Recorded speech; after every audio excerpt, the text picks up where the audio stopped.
Hanya kabut putih yang dapat dilihat oleh seorang wanita bersurai coklat keemasan. Kulit tangan pada tubuhnya yang pucat mencoba mengibaskan kabut yang menghalangi pandangan. Matanya menoleh ke seluruh penjuru, namun wanita berparas ayu itu tidak menemukan sesuatu kecuali suara tangis seorang anak. Hicks. Bunda. Dalam kabut putih Ella mencoba menajamkan indera pendengarannya. Suara tangis derita seorang anak begitu menyakitkan hatinya yang telah dipenuhi luka. Suara yang menyerupai tangisan dari sang putra kecilnya. Satu-satunya buah hati yang Ella miliki dan sayangi tengah menangis dengan suara terseduh. Vero. Dengan jantung berdebar, Ella mempercepat langkah kaki menuju ke sumber suara. Langkah panjang berubah cepat, nyaris berlari begitu suara tangis anak lelaki itu semakin kencang memeka telinga. Bunda. Hicks. Ella berlari menembus kabut tebal yang mengganggu penglihatan. Tanpa dapat Ella sadari, air matanya mulai jatuh ketika iris mata sendu menangkap sosok kecil rapuh tengah duduk sendirian, membelakanginya. Tubuh mungilnya yang gemetar membuat Ella sakit untuk melihat.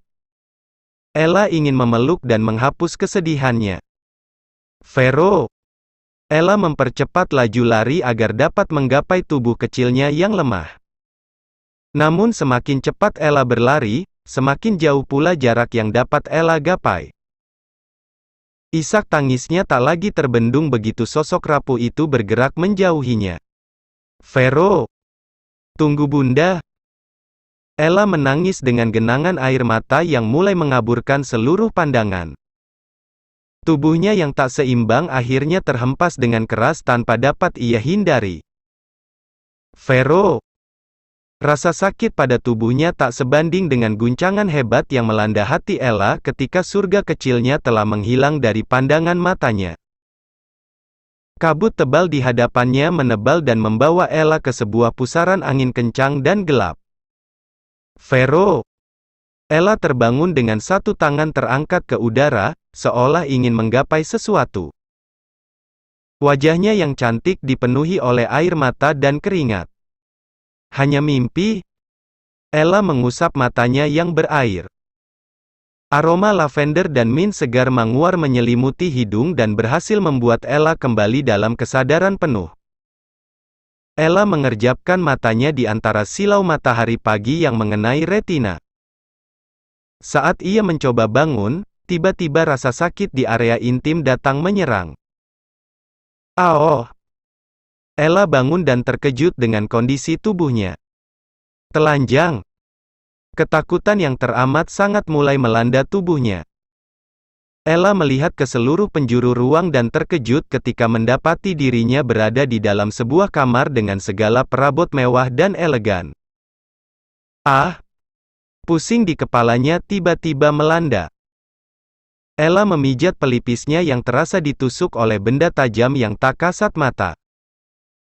Ella mencoba memejamkan mata sejenak untuk mengurangi rasa sakit di kepala. Dalam usahanya itu tiba-tiba sebuah memori asing datang melintas dan membayangi pelupuk matanya yang rapuh. "Hentikan. Sakit. Kumohon." "Tidak sakit, sayang." Ella mengingatnya. Ella berusaha keras untuk menolak persenggamaan itu, namun pria dengan wajah samar itu terus memaksa dan menyerang tubuhnya. Bulu kuduknya meremang mengingat cumbuan pria itu jatuh secara bertubi-tubi di sekujur tubuhnya. Saat Ella menundukkan kepala, jejak merah di kulit payudara menjadi hiasan penuh yang menjadi pertanda bahwa tadi malam ia telah mengalami pelecehan. Ella diperkosa. Air matanya kembali jatuh. Dengan rasa sakit yang melanda organ intim, Ella berusaha bangun dan meraih gaun pesta pemberian Abraham. Ella memakai gaun pesta dengan luka baru di hatinya. Setelah terpakai dengan sempurna, Ella berdiri dengan rasa sakit yang melanda pangkal paha. Rasa sakit yang melanda Ella saat ini sama persis dengan rasa sakit ketika kesuciannya diambil oleh majikannya. "Tuan Roy." Ella menghapus air matanya dengan punggung tangan. Saat ini yang Ella inginkan adalah bertemu dengan Vero, putranya.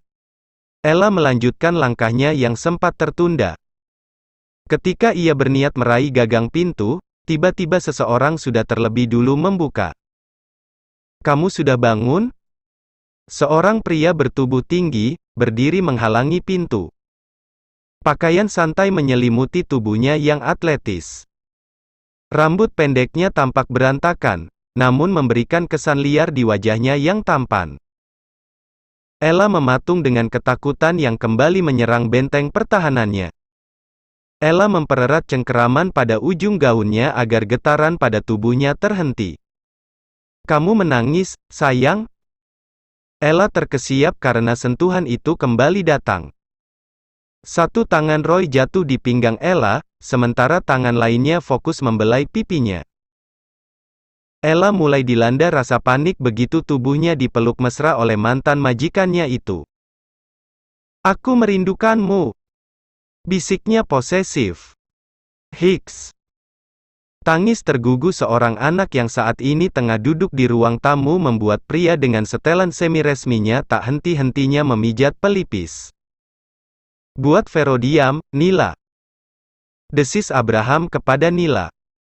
"Sebentar lagi Bunda pulang, Vero. Jadi, jangan menangis lagi ya." Nila mencoba meredam tangis kencang Vero.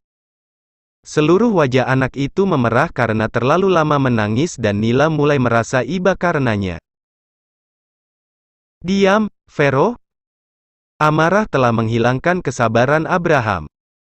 Pria itu melangkah dan mencengkram erat kedua bahu Vero. "Diam atau Om hukum kamu sekarang juga," ancam Abraham seraya mengguncang kuat tubuh kecil Vero. Matanya berkilat menatap mata jernih dan lugu milik Vero. Ancaman itu membuat Vero diam dengan tekanan yang menimpa seluruh jiwa. "Kalau Vero masih ingin tinggal bersama Bunda, turuti ucapan Om." Sugesti kejam Abraham bagaikan aturan dan neraka untuk Vero. "Bunda." Suara Vero bergetar karena rasa takut. Abraham berjongkok di depan Vero. "Kalau Vero tidak mau nurut sama Om, Vero akan Om kirim ke panti asuhan."